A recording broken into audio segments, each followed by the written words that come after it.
Well, it's time to properly fit the engine inside this car. That's a good one!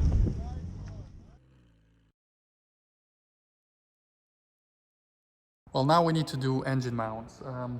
The engine needs to go inside and sit fairly secured. So this is what we came up with.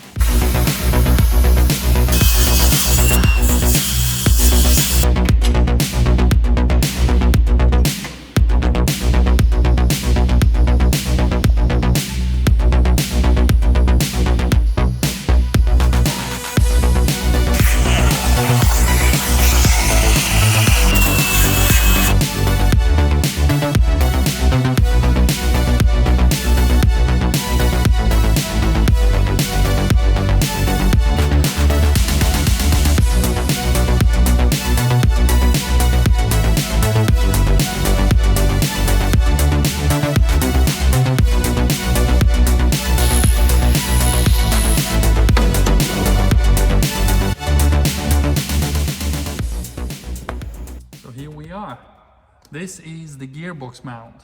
I mean, Sean has done an amazing job, especially with this one. I think it's a work of art. He keeps complaining and saying that he doesn't like his TIG welding. It's not consistent enough. I mean, guys, come on, really? Not consistent enough?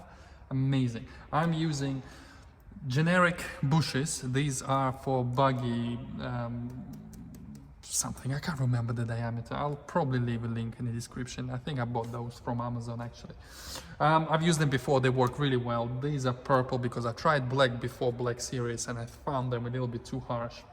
So the mount goes on that. Don't mind the little spacers. I'm gonna have to cut some tube and weld it onto there to make it permanently.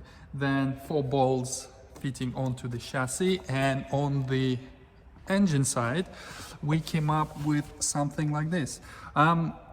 Effectively it's just a sort of cube coming off the engine with 3 standard bolts and this mount.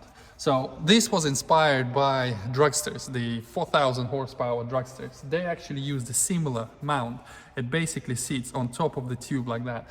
They use Jubilee clips, yes, on both sides. What I'm gonna use is I'm gonna use M10 bolts that bolt straight through the tube that is gonna be sitting on and prevent it from rotating and flexing either way. So definitely very happy. Again, the same kind of purple bushes on this side. And yeah, look at that. Look how good that looks. Even a speed hole. It's not really a speed hole, it's a speed slot. And as the dog bone mount, because obviously you need to prevent the engine from rotating, we are using something like this. This is basically Sean did for his build many years ago. He said, I can use them because they're destined for the trash. So what I did, I made it shorter, turned this a little bit more, tapped it. Then we have a rose joint and made a spacer out of aluminum aero grade or whatever, strong 7 series. So it basically spaced out like that, and this will prevent the engine from sort of torquing left and forward. Yeah, that's pretty much it for the engine mount. So this gearbox and the engine combo is ready to go into this thing. How? I'm not going to show you. Keep watching, don't forget to subscribe, and I'll see you in the next one. Bye bye.